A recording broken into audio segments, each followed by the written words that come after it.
ஆண்டவராகிய இயேசு கிறிஸ்துவின் நாமத்தில் பெதஸ்தா ஜெபக்குழுவின் மூலமாய் உங்களுக்கு எங்கள் அன்பின் வாழ்த்துக்களை தெரிவித்துக் கொள்கிறோம். மீண்டும் உங்களை சந்திக்க செய்த தேவாதி தேவனுக்கே சகல கனமும் துதியும் மகிமையும் செலுத்துகிறோம். இந்த பெதஸ்தா ஜெபக்குழுவானது 25 ஆண்டுகளுக்கு முன்பாக 4 பேர் மூலமாய் தேவனால் ஆரம்பிக்கப்பட்டது. இன்று தேவனுடைய பெரிதான கிருபையினால் அநேக குடும்பங்கள் இதில் இணைத்து ஜெபித்து தேவனை துதித்து வருகிறார்கள். இந்த ஊழியத்தில் நாம் 10 மிஷனரிகளையும் 15 ஆதிவாசி பிள்ளைகளையும் தாங்கி வருகிறோம். மேலும் ஏழைகளையும் விதவைகளையும் திக்கற்றவர்களையும் தாங்க தேவன் கிருபை செய்திருக்கிறார். இந்த ஊழியத்தை அநேகர் தங்கள் ஜெபங்களினாலும் உதாரத்துவமான காணிக்கையினாலும் தாங்கி வருகிறார்கள். இந்த ஊழியத்தில் இணைக்கப்பட்ட ஒவ்வொரு குடும்பத்திற்காகவும் நாங்கள் ஜெபித்து வருகிறோம். நீங்களும் இந்த ஊழியத்திற்காக ஜெபித்துக் கொள்ளுங்கள். இப்பொழுதும் நாம் இந்த ஆராதனையை ஜெபத்துடன் ஆரம்பிப்போம். சோதரிக்கிறன் தகப்பனே, அப்பா பிதாவே உமக்கு நன்றி செலுத்துகிறோம். அப்பா அபியானவரே உமக்கு நன்றி செலுத்துகிறோம். அப்பா இம்மட்டு எங்களை ஏந்தி தாங்கி தப்ப வைத்து வழிநடத்தி வந்தவரே உமக்கு கோடா கோடி நன்றி செலுத்துகிறோம். அப்பா தகப்பனே, நாங்கள் 30 நிர்மூலமாகாது உங்கள் சுத்த கிருப சாமி தகப்பனே. அப்பா உங்கள் கிருபைக்குள் எங்களை தாழ்த்தி ஒப்பு கொடுத்து செபிக்கிறோம் ஆண்டவரே. அப்பா அந்த உலகத்தில் எத்தனையோ பேர் கடந்து போயிருக்காங்கப்பா. ஆனால் கர்த்தர் எங்களுக்கு இம்மட்டும் ஜீவன் பலன் சுகம் தந்தப்பா எங்களை நடத்தி வந்த கிருபைகளுக்காக உங்க கோடா கோடி நன்றி செலுத்துக்கிறோம் தகப்பனே. இப்போ உங்கூட ஏசப்பா இந்த கூடுகை முழுவதும் உங்கள் ஆளுகைக்குள் ஒப்பு கொடுக்கிறோம் சாமி. அப்பா இம்மட்டு நீர் கிருபையாக நடத்தி வந்த தயவுக்காக நன்றி செலுத்துகிறோம் அப்பா. எத்தனையோ தடைகள் வந்த போதிலும் கூடப்பா நீங்கள் கூட இருந்தப்பா எந்த சூழ்நிலையிலும் ஆண்டவரே எந்த தடை இல்லாதபடி இந்த கூடுகையை நடத்தி கொடுத்தீரே நன்றி செலுத்துகிறோம் அப்பா தகப்பனே. உமக்கு கோடா கோடி நன்றி செலுத்துகிறோம் ஐயா. அந்த இடத்துல வந்து ஆண்டவரே எத்தனையோ பிள்ளைகள் ரட்சிக்கப்பட்டு எத்தனையோ குடும்பங்கள் ஆதரவற்ற குடும்பங்கள் திக்கற்ற பிள்ளைகள் ஆண்டவரே இந்த இடத்துல வந்த ஆண்டவரே உங்க அன்பை அறிந்து கொள்ள உங்க அன்பை தெரிந்து கொள்ளப்பா நீர் பாராட்டின கிருபைகளுக்காக நன்றி செலுத்துகிறோம் அப்பா. உமக்கு கோடா கோடி நன்றி செலுத்துகிறோம் ஆண்டவரே. எங்க அன்பு சகோதரி இம்மட்டு நீர் அப்பா வல்லமையா எடுத்து பயன்படுத்தி வர்றதுக்காக உமக்கு கோடா கோடி நன்றி செலுத்துகிறோம் ஆண்டவரே. அப்பா அந்த நிகழ்ச்சியை பார்க்கக்கூடிய ஒவ்வொரு பிள்ளைகளும் ஏசப்பா உங்க அன்பை அறிந்து கொள்ளப்பா இன்னும் உமக்குள் வளரப்பா உங்க அன்பில் நிலைத்திருக்கப்பா நீர் கிருபை பாராட்டுங்க ஏசப்பா. விசேஷமா எங்க கூடையில் இருக்கிற அத்தனை குடும்பங்களையும் உங்க கரத்துல ஒப்பு கொடுக்கிற சப்பா. இந்த நிகழ்ச்சியை பார்க்கக்கூடிய ஒவ்வொரு பிள்ளைகளும் ஏசப்பா ஆசீர்வதிக்கப்படாப்பா உண்மை ஏற்றுக்கொள்ள தகப்பனே நீங்க கிருபை பாராட்டுங்க ஏசப்பா. எந்த சூழ்நிலையிலையும் உங்களை விட்டு விலகி போகாதபடி அப்பா உங்க பலத்த கரத்துக்குள் ஓங்கிய புயத்துக்குள் அடங்கி இருக்கத்தக்கப்பா நீங்க கிருபை செய்வதுக்காக உமக்கு கோடா கோடி நன்றி செலுத்துகிறோம் அப்பா. எல்லாவற்றையும் நீங்க பொறுப்படுத்திக் கொள்ளுங்கப்பா. உங்க கரத்தரை மட்டும் எங்களை தாழ்த்தி ஒப்பு கொடுத்து செபிக்கிறோம் அப்பா. எல்லாவற்றையும் நீங்க பொறுப்படுத்தி கொண்டதுக்கா உங்க கோடா கோடி நன்றி செலுத்துகிறோம் ஐயா. எல்லா துதியும் கனமும் மகிமையும் ஏசப்பா ஒருவருக்கே செலுத்துகிறோம் ஐயா. உலக இரட்சகர் மீட்பருமான இயேசுவின் ஜெபிக்கிற ஜீவனுள்ள நல்ல பிதாவே ஆமேன்.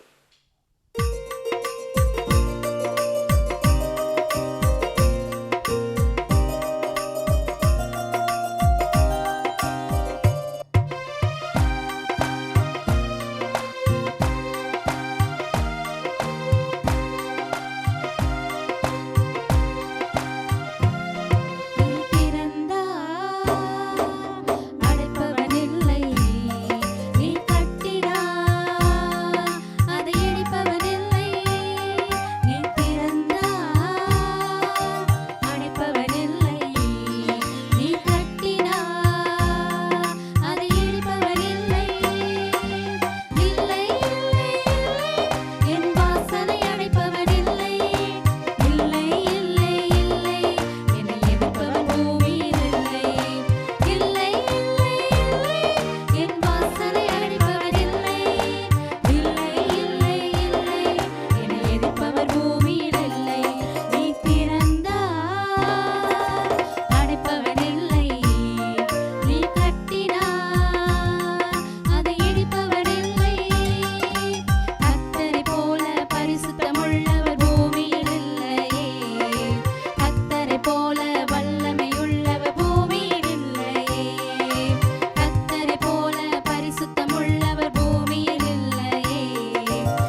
வாசிக்கும்படியாக தெரிந்து கொள்ளப்பட்ட வேத பகுதி 2 நாளாகமம் 15 அதிகாரம் 1ஆம் வசனம் முதல் அதிகாரம் முடிய.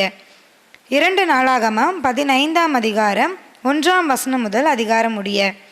அப்பொழுது தேவனுடைய ஆவி ஓதேத்தின் குமாரனாகிய அசரியாவின் மேல் இறங்கினதினால் அவன் வெளியே ஆசாவுக்கு எதிர்கொண்டு போய் அவனை நோக்கி, ஆசாவே, யூதா பென்யமின் கோத்திரங்களின் சகல மனுஷரே கேளுங்கள்.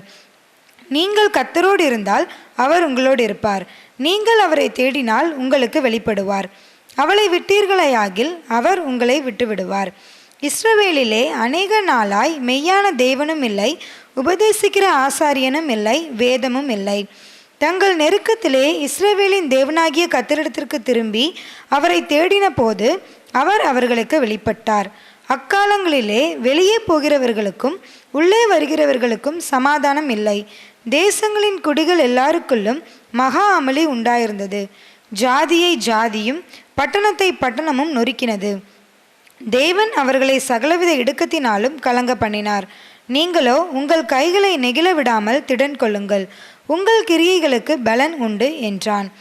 ஆசா இந்த வார்த்தைகளையும் தீர்க்கதரிசியாகிய ஓதேத்தின் தீர்க்கதரிசனையும் கேட்டபோது அவன் திடன் கொண்டு அருவருப்புகளை யூதா பென்யமின் தேசம் அனைத்திலும் எப்ராயிமின் மலை தேசத்தில் தான் பிடித்த பட்டணங்களிலும் இருந்து அகற்றி கர்த்தருடைய மண்டபத்தின் முன்னிருக்கிற கர்த்தருடைய பலிபீடத்தை புதுப்பித்து அவன் யூதா பென்யமின் ஜனங்களையும் அவர்களோட கூட எப்ராயிமிலும் மனாசேயிலும் சிமியோனிலும் இருந்து வந்து அவர்களோடு சஞ்சரித்தவர்களையும் கூட்டினான். அவனுடைய தேவனாகிய கர்த்தர் அவனோடு இருக்கிறதை கண்டு இஸ்ரவேலிலிருந்து திரளான ஜனங்கள் அவன் பட்சத்தில் சேர்ந்தார்கள்.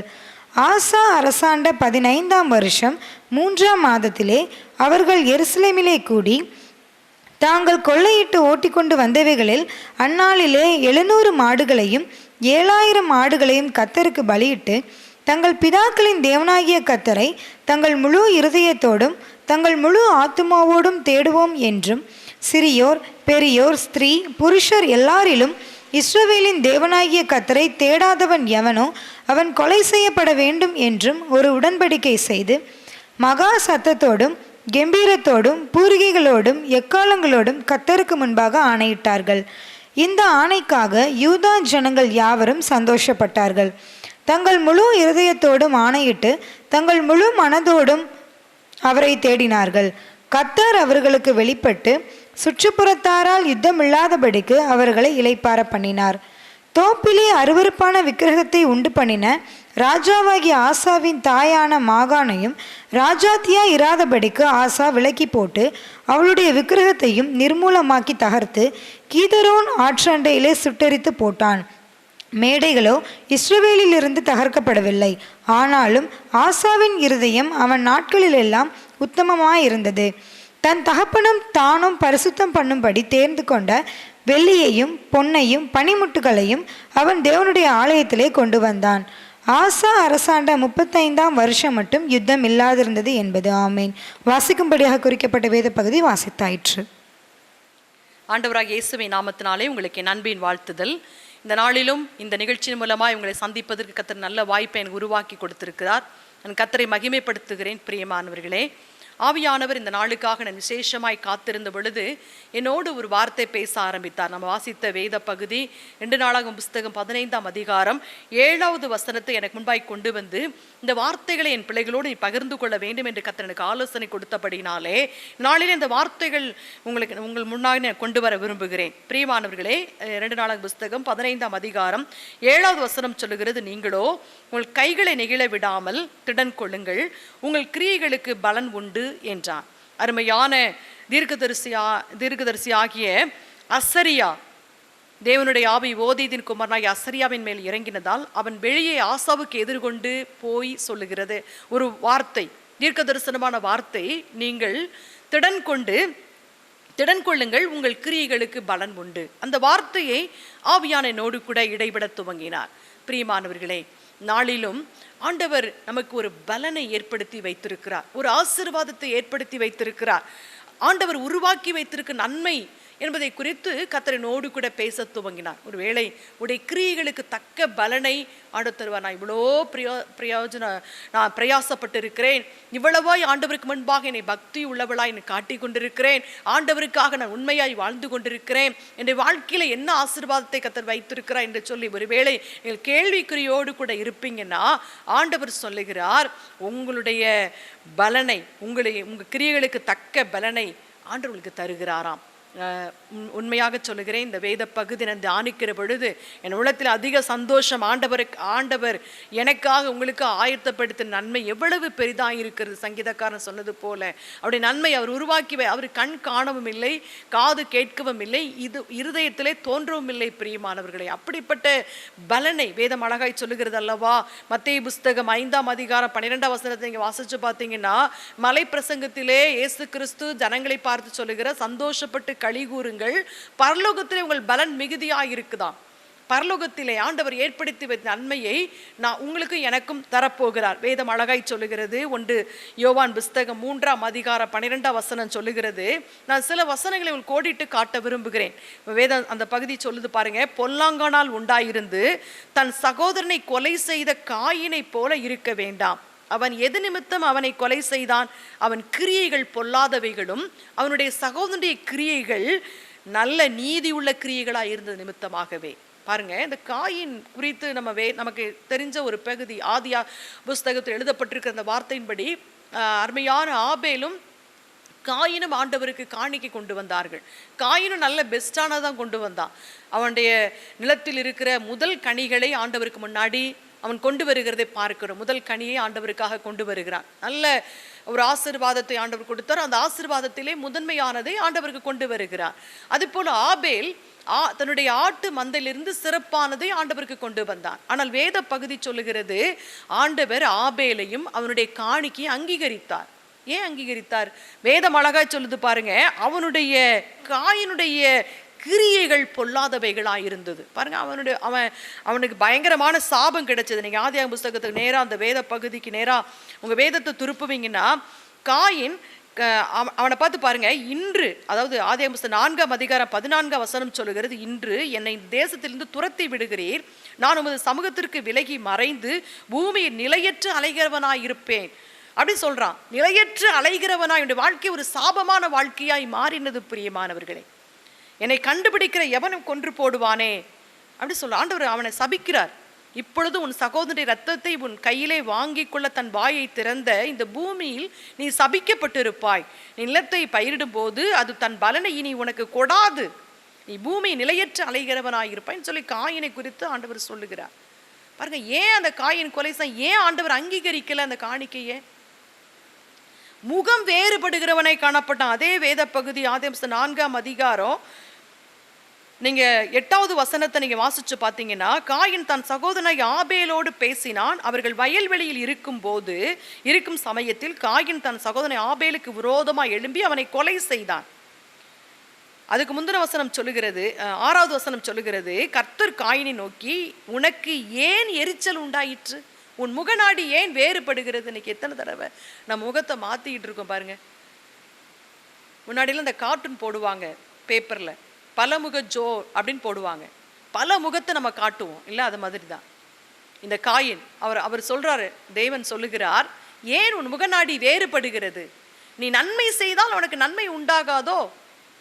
தீமை செய்தேன்னா உன்னுடைய பாவம் உன் வாசல் படியிலே படுத்து கிடக்கும் அப்படின்னு சொல்றார். நீ நன்மை செய்யணும். இப்ப நன்மை செய்கிறவனாய் அவன் இல்லை, அவனுடைய கிரியைகள் பொல்லாதவைகளாய் இருந்தது, முகநாடி வேறுபடுகிறவனாய் இருந்தான். எத்தனை தடவை முகத்தை திருப்பிட்டு போயிருக்கோம் யோசித்து பாருங்க. நானும் நீங்களை என்னையும் நான் சேர்த்து தான் சொல்றேன். நம்முடைய வாழ்க்கை எப்படி இருக்கிறது?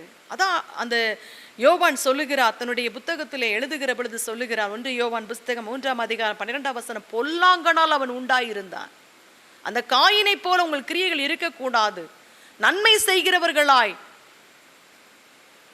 நல்லவைகளை செயல்படுத்துகிறவர்களாய், சிந்திக்கிறவர்களாய் நானும் நீங்களும் காணப்பட வேண்டும் என்று ஆண்டவர் விரும்புகிறார். ஆபேல் நீதி உள்ள, அவனுடைய கிரியைகள் நீதி உள்ளதா இருந்தது. பிரியமானவர்களே, அதனால தான் ஆண்டவர் அவனுக்காக பரிந்து பேசினார்.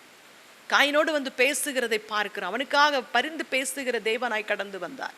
இன்றைக்கும் நீங்க ஆபேலை போல நீதி உள்ள கிரியை உள்ளவர்களா இருப்பீங்கன்னா உங்களுக்காக ஆண்டவர் பேசுவார். பிரியமானவர்களே, உங்களுக்கான பலன் பரலோகத்திலே மிகுதியாய் சேர்த்து வைக்கப்பட்டிருக்கிறது. நீங்க வாசித்து பார்த்தீங்கன்னா வெளிப்படுத்தின விசேஷம் 2வது அதிகாரம் 18-19 வசனத்தை நீங்க வாசித்து பார்த்தீங்கன்னா தியத்திரா சபையின் தூதனுக்கு எழுதுகிறார். அந்த வெளிப்படுத்தின விசேஷம் 3ஆம் அதிகாரம் 2ஆம் அதிகாரம் 18ஆம் வசனம் 19 வசனம் சொல்லுகிறது. பாருங்க, இந்த வசனத்தை நான் தியானிக்கும் போது என் உள்ளத்தில் அதிக சந்தோஷம். தியத்திரா சபையின் தூதனுக்கு நீ எழுத வேண்டியது என்னவென்றால், அக்கினி ஜுவாலை போன்ற கண்களும் பிரகாசமான வெண்கலம் போன்ற பாதங்களும் உள்ள தேவகுமாரன் சொல்லுகிறதாவது, உன் கிரியைகளையும் உன் அன்பையும் உன் ஊழியத்தையும் உன் விசுவாசத்தையும் உன் பொறுமையையும் நீ முன்பு செய்த கிரியைகளிலும் பின்பு செய்த கிரியைகள் அதிகமாக இருக்கிறதையும் அறிந்திருக்கிறேன். ஆண்டவர் இப்படி தான் சொல்றார் உங்களை பார்த்து.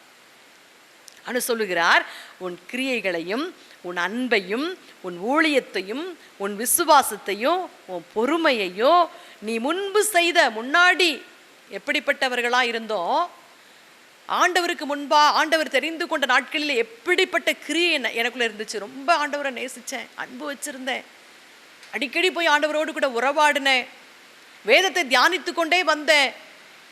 அப்படிப்பட்ட ஒரு கிரியை எனக்குள் இருந்தது இல்லை. அந்த கிரியை விட மேலான ஒவ்வொரு நாளும் பாருங்க, நம்முடைய ஆவிக்குரிய வாழ்க்கையிலே நாம் முன்னேறி கொண்டே போக வேணும். அந்த வேத பகுதி சொல்லுகிறது, உன் கிரியைகளையும் உன் அன்பையும் உன் ஊழியத்தையும் உன் விசுவாசத்தையும் உன் பொறுமையையும் நீ முன்பு செய்த கிரியைகளிலும் பின்பு செய்த கிரியைகள் அதிகமாக இருக்கிறதையும் அறிந்திருக்கிறேன் அப்படின்னு வேத பகுதி சொல்லுகிறது. பிரியமானவர்களே, இப்போ நம்முடைய வாழ்க்கையிலே நம்முடைய அன்பு, நாம் ஆண்டவர் மீது வைத்திருக்கிற பாசம், அவரோடு இருக்கிற ஐக்கியம், பிரியமானவர்களே, நம்முடைய கிரியைகள் எல்லாவற்றையும் ஆண்டவர் அறிந்திருக்கிறாராம். அதுக்கு தக்க வேதம் சொல்லுது பாருங்க. அந்த வெளிப்படுத்தின விசேஷம் 22வது அதிகாரம் 12ஆம் வசனம் சொல்லுகிறது, இதோ சீக்கிரமாய் வருகிறேன், அவன் கிரியைகளின்படி நான் கொடுக்கிற பலன் என்னோடு கூட வருகிறது. அவனுக்கு தக்கதாக யார் என்ன கிரியை செஞ்சிருக்கீங்களோ, ஒருவேளை இன்னைக்கு கிறிஸ்தவ ஜனம் என்று மார்த்தட்டி கொண்டிருக்கிற நம்முடைய வாழ்க்கையிலே நம்ம எப்படிப்பட்டவங்களா இருக்கோம் யோசித்து பாருங்க. ஆண்டவருடைய நாமத்தை மகிமைப்படுத்துகிற நாம், அவருடைய வார்த்தைகளை சொல்லுகிற நாம், அவருடைய வேதத்தை தியானிக்கிற நாம், நம்முடைய கிரியைகளை எப்படி நம்ம வெளிப்படுத்தி கொண்டிருக்கிறோம் என்பதை ஆராய்ந்து பார்க்கும்படி அழைக்கிறார் கர்த்தர். எத்தனையோ தடவை நம்ம தவறு செய்கிறோம் அல்லவா? நானும் நீங்களும் தவறுகிற பொழுதெல்லாம் அந்த வேத வார்த்தை நம்மை சரிப்படுத்துகிறதே. பிரியமானவர்களே, அவர் சீக்கிரமாய் வரப்போகிறார். நமக்காக ஏற்படுத்தின கிரியை அவரோடு கூட வரப்போகிறதா வேதம் சொல்லுகிறது. மத்தேயு புஸ்தகம் 5ஆம் அதிகாரம் 14ஆம் வசனத்திலிருந்து 16ஆம் வசனம் வரைக்கும் நீங்கள் வாசிச்சு பார்த்தீங்கன்னா, நீங்கள் உலகத்திற்கு வெளிச்சமாக இருக்கிறீர்கள், மலையின் மீது இருக்கிற பட்டணம் மறைந்திருக்காது. விளக்கு தண்டின் மீது இருக்கிற விளக்கு அநேகருக்கு வெளிச்சம் கொடுக்கும் அப்படின்னு சொல்லப்பட்டிருக்கிறது. அந்த வேத பகுதி நீங்கள் மத்தேயு புஸ்தகத்துக்கு நேராக 5வது அதிகாரத்துக்கு நேராக வேத பகுதி இருப்பீங்கன்னா, ஆண்டவர் அழகான ஓமைகளோடு கூட பேசுகிறதை பார்க்கிறோம். அந்த ஓமைகளில் அவர் சொல்லுகிறார் பாருங்க, நீங்கள் உலகத்திற்கு வெளிச்சமாக இருக்கிறீர்கள். நீங்கள் அதுக்கு முன்னாடி வசனத்தை நீங்கள் வாசித்து பார்த்தீங்கன்னா 13ஆம் வசனம் சொல்லுகிறது, நீங்கள் பூமிக்கு உப்பாக இருக்கிறீர்கள். உப்பானது சாரமற்று போனால் எதனால் சாரமாக்கப்படும்? வெளியே கொட்டப்படுவதற்கும் மனுஷரால் மிதிக்கப்படுவதற்கும் வெளியே வேறு ஒன்றுக்கு உதவாது. உப்பை நீங்கள் எடுத்துக்கிட்டிங்கன்னா அது நம்முடைய சாப்பாட்டில் சுவையை உண்டாக்குகிறது. அது இல்லைன்னா உப்பு இல்லாத பண்டம் குப்பை இல்லைன்னு சொல்லி பழமொழி சொன்னது போல இந்த வேத பகுதியிலே ஆண்டவராக இயேசு கிறிஸ்து சொல்லுகிறார், நீங்கள் பூமிக்கு உப்பாக இருக்கிறீர்கள், நீங்கள் சுவை தர வேண்டும். நீங்கள் எதிலெல்லாம் இணைகிறீங்களோ, எங்கெல்லாம் ஒரு சபையில் இருந்தீங்கன்னா அந்த சபைக்கு நீங்கள் சுவை தருகிறவர்களாய் மாற வேண்டும். ஒரு குடும்பத்தை நடத்துகிற ஒரு குடும்ப தலைவராக இருந்தீங்கன்னா அந்த குடும்பத்திற்கு சுவை தருகிறவர்களாக இருக்க வேண்டும். ஒரு வேலையில நீங்க இருந்தீங்கன்னா அந்த வேலையிலே நீங்கள் சுவை கொடுக்கிறவர்களா இந்த வேலை ஸ்தலத்திலே எல்லாருக்கும் ஒரு முன்மாதிரியாய் வாழ்ந்து காட்ட வேண்டும். பிரியமானவர்களே, ஒருவேளை திருச்சபையிலே ஒரு மூப்பர்களா இருக்கலாம், திருச்சபையின் அங்கத்தினராக இருக்கலாம், நீங்கள் உப்பா இருக்கிறீர்கள் என்பதை மறந்து போக வேண்டாம். பிரியமானவர்களே, வேதம் அழகாய் சொல்லுகிறது, நீங்கள் உப்பா இருக்கிறீர்கள். உப்பானது சாரமற்று போனால் ஒண்ணுக்குமே உதவாது. அது வெளியில கொட்டப்படுகிறதுக்கு தான் உரிய, அது அதனுடைய தன்மையினாலே அது வெளியே கொட்டப்படுவதற்குரியது. பிரியமானவர்களே, அப்படி நம்ம பிரயோஜனம் இல்லாதவர்களா இருந்து விடக்கூடாது. ஆண்டவர் நமக்கு தந்திருக்கிற இலவசமான ரட்சிப்பு, இலவசமான மீட்பு, அதை பிரதிபலிக்கிறவர்களாய் நாம் வாழ்ந்து காட்ட வேண்டும் என்று ஆண்டவர் எதிர்பார்க்கிறார். அது மாத்திரமல்ல, நீங்கள் உலகத்திற்கு வெளிச்சமாய் இருக்கிறீர்கள். மலையின் மீது இருக்கிற பட்டணம் மறைந்திருக்க மாட்டாது. வெளிச்சமாய் இருக்கணும்னு ஆண்டவர் விரும்புகிறார். அதனால வேத பகுதியா ஏசாயா தீர்க்கதரிசி புஸ்தகம் 60 அதிகாரம் 1 சொல்லுகிறது, எழுந்து பிரகாசிக்கணும், ஒளி வந்தது, கர்த்தருடைய மகிமை உண்மையில் உதித்து இருக்கிறது. இன்னைக்கு அவருடைய மகிமையை பெற்றுக்கொண்டிருக்கிறோம், அவருடைய வெளிச்சத்தின் பிள்ளைகளாய் மாறி இருக்கிறோம். பிரியமானவர்களே, அந்த வெளிச்சம் என்ன செய்யணும்? பிரகாசிக்கணும். வேதம் சொல்லுகிறது, விளக்கை கொளுத்தி மரக்காலால் மூடி வைக்காமல் விளக்கு தண்டின் மேல் வைப்பார்கள், அப்பொழுது அது வீட்டில் யாவருக்கு வெளிச்சம் கொடுக்கும். நீங்க உங்களுடைய குறுகிய வட்டத்துக்குள் இருந்து கொண்டிருந்தீங்கன்னா மற்றவர்களுக்கு இயேசு கிறிஸ்துவை குறித்து சொல்ல முடியாது. இயேசு கிறிஸ்துவை குறித்து சொல்ல வேண்டுமானால் நீங்கள் விளக்கு தண்டின் மீது இருக்கிற விளக்காக வெளிச்சம் கொடுக்கிறவர்களாய், மற்றவர்களுக்கு அந்த இயேசு கிறிஸ்துவை எடுத்து காட்டுகிறவர்களாய் வாழ வேண்டும் என்று ஆண்டவர் விரும்புகிறார். நீங்க அப்படியே தொடர்ந்து வாசித்து பார்த்தீங்கன்னா, இவ்விதமாய் 16வது வசனம் சொல்லுகிறது, இவ்விதமாய் மனுஷர் உங்கள் நற்கிரியைகளை கண்டு பரலோகத்தில் இருக்கிற உங்கள் பிதாவை மகிமைப்படுத்தும்படி உங்கள் வெளிச்சம் அவர்களுக்கு முன்பாக பிரகாசிக்கணும். உங்க ரட்சிப்பு, கிறிஸ்தவ ஜனம் என்கிற அடையாளம் மற்றவர்கள் முன்னாடி பிரகாசிக்கணும், கிறிஸ்துவை வெளிப்படுத்தணும். பிரியமானவர்களே, வேதம் அழகாய் சொல்லுகிறது, நீங்கள் கலங்கவே வேண்டாம். நீங்க உங்க வாழ்க்கையில போராட்டங்கள் வரவே வேண்டாம். எந்த போராட்டம் வந்தாலும் நீங்க கலங்க வேண்டிய அவசியம் இல்லை. நீங்க என்ன கிரியைகளை செய்றீங்களோ அந்த கிரியைகளுக்கு தக்க பலனை ஆண்டவர் நமக்காக ஏற்படுத்தி வைத்திருக்கிறார். அதனாலதான் அந்த நம்ம வாசித்த பகுதியிலே சொல்லப்பட்டது போல அந்த ஆசா ராஜாவுக்கு எதிர்கொண்ட அந்த தீர்க்கதரிசி சொல்லுகிறான், திடன் கொள்ளுங்க, பயப்பட வேண்டாம், உங்கள் கிரியைகளுக்கு பலன் உண்டு, நீங்க கலங்கவும் பயப்பட வேண்டாம், எந்த பிரச்சனையை பத்தி நீங்க கவலைப்படவே வேண்டாம். இங்க என்ன கிரியை பண்றீங்க? இயேசு கிறிஸ்துவை அறிந்து கொண்ட நீங்கள் அவரை போல வாழ்ந்து காட்டணும். நீங்க வாழ்ந்து காட்டுகிற வாழ்க்கை, உங்க அன்பு, பிரயாசம், அவர் மீது இருக்கிற நேசம், உங்க ஊழியம், உங்க விசுவாசம் எல்லாத்தையும் அவர் அறிந்திருக்கிறார். அதற்கு தக்க பலனை அவர் நமக்கு தருவார். தலைமுறையாய் அதை நம்ம பிள்ளைகளுக்கு கொடுப்பார். யோசிச்சு பாருங்களேன், நமக்கு மட்டும் கிடையாதுங்க, தலைமுறை 1000 தலைமுறை மட்டும் இரக்கம் செய்கிற தேவன் அவர். தலைமுறைகளிலே அவருடைய இரக்கத்தை விளங்க பண்ணுவார். நான் செஞ்ச காரியம், நான் செய்த எதையாவது சேர்த்து வைக்கணும் நான் நினைக்கவே கூடாது. என் வாழ்க்கையில நான் எதையாவது சாதித்து விடலாம்னு நினைச்சிடக்கூடாது. ஒண்ணுமே கொண்டு வரலையே, வெறுமையாய் வந்திருக்கிறேன். வெறுமை, இன்னைக்கு எல்லா மகிமையும் ஆண்டவர் கொடுத்திருக்கிறார். ஒன்றுமில்லாத என்னை ஆண்டவர் உருவாக்கி இருக்கிறார். ஆசீர்வாதமே இல்லாத என்னை அநேகருக்கு ஆசீர்வாதமாய் மாற்றி இருக்கிறார். ஒண்ணுமே இல்லாத என்னை அநேகத்தின் அதிகாரியை வைத்திருக்கிறார். இன்னைக்கு எத்தனை ஆசீர்வாதங்களை எனக்கு அவர் கொடுத்திருக்கிற மேன்மை எல்லாம் அவர் கொடுத்தது, அவர் கொடுத்த பிச்சை. பிரியமானவர்களே, இதில் மேன்மை பாராட்டுவதற்கு எனக்கு என்ன இருக்கிறது? நான் எதை இந்த உலகத்திலே சாதித்து விடுவேன்? எதற்காக என்னை அழைத்திருக்கிறார்? அந்த கிரியைகளை வெளிப்படுத்துகிற பிள்ளைகளாய் நீங்களும் நானும் வாழ வேண்டும் என்று ஆண்டவர் விரும்புகிறார். பாருங்க, ஆசாவுக்கு ஆண்டவர் அந்த அருமையான தீர்க்கதரிசியின் மூலமாய், அந்த அசரியா என்கிற தீர்க்கதரிசி மூலமாய் ஆலோசனை கொடுக்கிறார். திடன்குள், நீ பயப்பட வேண்டாம், உன் கிரியைகளுக்கு பலன் உண்டுன்னு சொன்ன உடனே பாருங்க, வேதம் அழகா சொல்லுது, ஆசா செய்த காரியம் என்ன? அவன் திடன் கொண்டான். திடன் கொண்டு பாருங்க, ஆண்டவருடைய கிருபையினாலே திடன் கொண்டு அவன் பலத்த காரியங்களை செய்ய ஆரம்பித்தான். நீங்க 2 நாளாம் புஸ்தகம் 15ஆம் அதிகாரத்துக்கு நேரம் அவங்க வேத பகுதியை நீங்க திருப்புவீங்கன்னா, அந்த வேத பகுதி நமக்கு அழகா எடுத்து காட்டுகிறது. அந்த வார்த்தையை கேட்டவுடனே ஆசா திடன் கொண்டு அவன் செய்த காரியங்கள் என்ன? 2 நாளாம் புஸ்தகம் 15ஆம் அதிகாரம் பாருங்க, நீங்களோ உங்கள் கைகளை நெகிட விடாமல் திடன் கொள்ளுங்கள், உங்கள் கிரியைகளுக்கு பலன் உண்டு என்றான். ஆசா இந்த வார்த்தைகளை தீர்க்கதரிசியாகிய ஓதியின் தீர்க்க தரிசனத்தையும் கேட்டபோது அவன் திடன் கொண்டு அருவருப்புகளை யூதா பென்யமீன் தேசம் அனைத்திலும் எப்ராயிம் மலை தேசத்திலும் தான் பிடித்த பட்டணங்களில் இருந்து அகற்றி கர்த்தருடைய மண்டபத்தை புதுப்பித்தானா. இன்னைக்கு பிரியமானவர்களே, இப்போ நம்முடைய வாழ்க்கையில ஆண்டவர் ஒரு வாக்கு கொடுத்துட்டார், உன் கிரியைகளுக்கு பலன் உண்டு அப்படி சொன்ன. திடன் கொள்ளுங்கள் சொல்லிட்டார். நாம் பயப்பட வேண்டாம், எந்த சூழ்நிலை வந்தாலும் பயப்பட வேண்டாம். திடன் கொண்டு நம்முடைய வீட்டை, நம்முடைய பிள்ளைகளை முதலாவது நாம் பரிசுத்தப்படுத்தணும். ஆசா திடன் கொண்டு பரிசுத்தப்படுத்தினார், தன்னுடைய ஜனங்களை பரிசுத்தப்படுத்தி அவனுடைய பலிபிடத்தை புதுப்பித்து எடுப்பித்து கட்டினார். நம்முடைய ரட்சிப்பின் வாழ்க்கை, ஆவிக்குரிய வாழ்க்கையை நாம் புதுப்பித்து கட்டுகிறவர்களாய் மாற வேண்டும் என்று ஆண்டவர் விரும்புகிறார். அது மாத்திரமல்ல, அவன் யூதா பென்யமின் ஜனங்களையும் அவர்களோடு கூட எப்ராயிலும் மனாசையிலும் சிமியோனும் இருந்து வந்து அவர்களோடு சஞ்சரித்த எல்லா ஜனங்களையும் ஒன்று கூட்டினான், எல்லாரையும் ஒருமுகப்படுத்தினான். ஆண்டவரை தேடுவதற்கு, ஆண்டவரோடு ஐக்கியத்தை ஏற்படுத்துவதற்கு அந்த ஜனங்களை எல்லாம் தான் மாத்திரம் ரட்சிப்பை, இன்னைக்கு சுயநலமாய் நம்ம இருந்து விடக்கூடாது. நான் பெற்றுக்கொண்ட ரட்சிப்பை மற்றவர்களுக்கு சொல்லணும். எத்தனை தடவை நீங்க துக்கப்பட்டிருக்கீங்க? மற்றவங்க பாவத்திலே வாழ்கிற ஜனங்கள், ஆண்டவரை அறியாத ஜனங்கள், அவங்கள பார்த்து நீங்க மனம் கசந்து அழுது ஜெபித்திருக்கீங்களா ஆண்டோட சமூகத்தில்?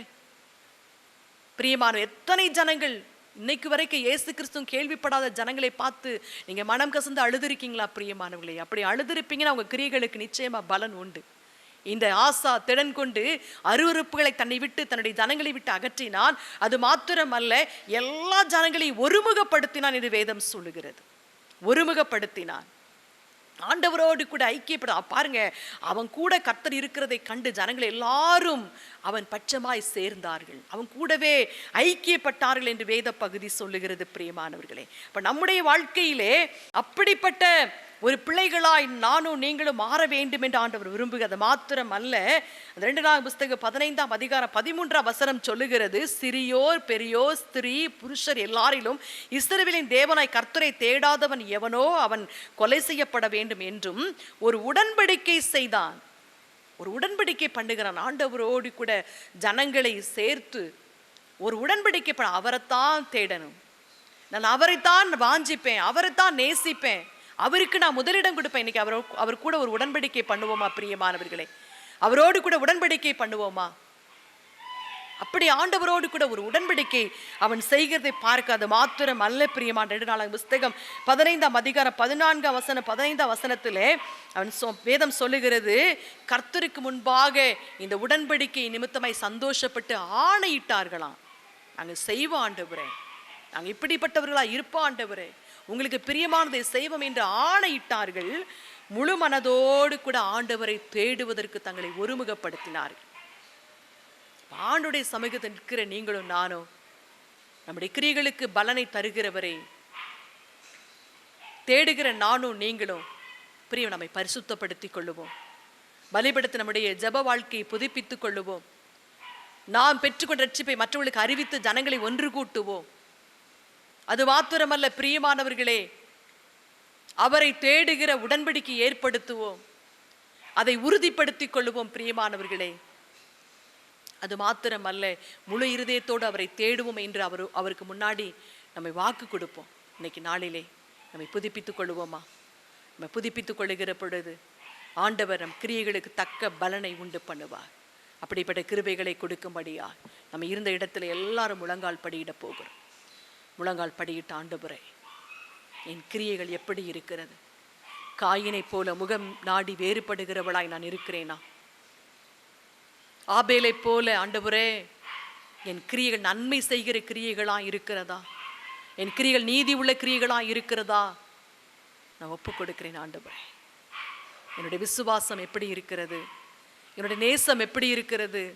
உங்க மேல் நான் வச்சிருக்கிற அன்பு எப்படி இருக்கிறது? என் பக்தி எப்படி இருக்கிறது? என் ஊழியம் எப்படி இருக்கிறது? ஆண்டவரே ராஜா, என்னை ஒப்பு கொடுக்கிறேன்னு சொல்வீங்களா? உங்க குடும்பத்தை நீங்க எப்படி நடத்தி கொண்டு இருக்கீங்க? உங்க கணவனுக்கு மனைவிக்கு நீங்க எப்படி உண்மையா இருக்கீங்க? உங்க பிள்ளைகளுக்கு உண்மையா இருக்கீங்களா? இதை பார்த்து கொண்டிருக்கிற வாலிப தங்கச்சியே, தம்பியே, உன்னுடைய தாய் தகப்பனுக்கு நீ உண்மையா இருக்கியா? உன்னை உருவாக்கின தெய்வத்திற்கு உண்மையா இருக்கியா? ஆண்டு கரத்தில் ஒப்பு கொடுப்பியா? ஹல்லேலூயா, ஹல்லேலூயா. எத்தனை மாறுபாடுகள் நம்மிடத்திலே, எத்தனை வேதனை உண்டாக்குகிற வழிகள், எத்தனை பின்மாற்றங்கள். ஏமன் லார்ட், ஏமன் எத்தனை பாவக்கரைகள், எல்லாவற்றையும் ஆண்டவர் கரத்தில் ஒப்பு கொடுக்கலாமா? ஆண்டவரே, இன்னைக்கு ஒப்பு கொடுக்கிறேன் ஆண்டவரே. ஏமன் என் கீழ்ப்படியாமை ஒப்பு கொடுக்கிறேன் ஆண்டவரே. உங்களுக்கு பிரியமில்லாத காரியங்களை ஒப்பு கொடுக்கிறேன் ஆண்டவரே. என் கிரியைகள் நீதி உள்ளவைகளாய் மாறட்டும். இன்னைக்கு நீங்க வந்தீங்கன்னா, நீங்க சீக்கிரமா வரப்போகிறீங்களே, நீர் வரப்போகிற உம்மை எதிர்கொள்ளுகிற புத்தியுள்ள கன்னிகைகளாய் எங்களுக்காக நீங்க வைத்திருக்கிற அந்த ஆண்டவரை வெகுமதியை பெற்றுக்கொள்ளுகிறவர்களாய் எங்களை மாற்றுங்கன்னு சொல்லி அர்ப்பணிப்பீங்களா? ஆண்டவரே உம்மை துதிக்கிறோம் ஐயா. இன்றைக்கு முழு இருதயத்தோடு முழு ஆத்துமாவோடு ஆண்டவரே அப்பா உம்மோடு உடன்படிக்கை பண்ணுகிற உமக்கு முன்பாக ஆணையிடுகிற ஒவ்வொரு குடும்பத்தையும் உமக்கு முன்பாக கொண்டு வருகிறேன் ஆண்டவரே. ஒவ்வொரு குடும்பத்திற்கு தக்க பலனை நீங்க அவங்களுக்காக ஆயத்தப்படுத்த நன்மைகளை, அவங்க பிள்ளைகளுக்காக ஏற்படுத்தின நன்மைகளை அவங்களும் உங்க பிள்ளைகளை சுதந்திரித்துக் கொள்ள கர்த்தர் உதவி செய்யும்படியா ஒப்பு கொடுத்து அர்ப்பணித்து ஜெபிக்கிறேன் ஐயா. ஹல்லேலூயா. நீர் அப்படி செயல்படுகிறதற்காக உமக்கு நன்றி ஆண்டவரே. ஹல்லேலூயா. அவங்க கிருபை வெளிப்படுகிறதற்காக உமக்கு ஸ்தோத்திரங்களை ஏறெடுக்கிறேன் ஆண்டவரே. கர்த்தர் சொல்லுகிறார், நிச்சயமாகவே உன் கிரியைகளுக்கு தக்க பலனை நான் தருவேன். அழாதபடிக்கு உன் கண்களை காத்துக்கொள், உன் கிரியைகளுக்கு பலன் உண்டு என்று கர்த்தர் சொல்லுகிறார். ஏமன் லார்ட், இதுவரை இதோ நிக்கன் டூருபி யாக்கரு பிலருபி நூறுபி நீ பொறுமையா எனக்காக காத்திருந்தாய் அல்லவா, உன் பொறுமைக்கு தக்க பலனை தருவே. ஆண்டவர் கொடுக்கிற வாக்குக்காக நன்றி. நீ என்னை எதிர்பார்த்து காத்திருந்தபடியால் இதோ அதற்கு தக்க பலனை நான் உனக்கும் உன் சந்ததிக்கும் தந்து கனப்படுத்துவே. நன்றி ஆண்டவரே. நீர் அப்படி செயல்படுகிறதற்காக ஸ்தோத்திரம். எதை எதிர்பார்த்திருக்கிறார் இந்த எதிர்பார்ப்பு நிறைவேற்றுங்க அப்பா. அவருடைய கண்ணீரை துடைங்க ஆண்டவரே. அவங்க துக்கத்தை மாற்றுங்க ஆண்டவரே. அல்லேலூயா. ஏவன் அவங்க ஜெபித்த ஜெபத்திற்கு பதில் கொடுங்க ஆண்டவரே. நீங்க அப்படி செயல்படுகிறதற்காக ஸ்தோத்திரம். உங்க கரத்தில் எல்லாவற்றையும் ஒப்பு கொடுக்கிறேன் ஆண்டவரே. எல்லா குடும்பங்களையும் தாழ்த்தி ஒப்பு கொடுக்கிறேன் ஐயா. நன்றி ராஜா. நீங்க அப்படி செயல்படுகிறதற்காக உமக்கு ஸ்தோத்திரம். ஒவ்வொரு குடும்பத்தையும் சாட்சியை நிறுத்துகிறதற்காக ஸ்தோத்திரம்.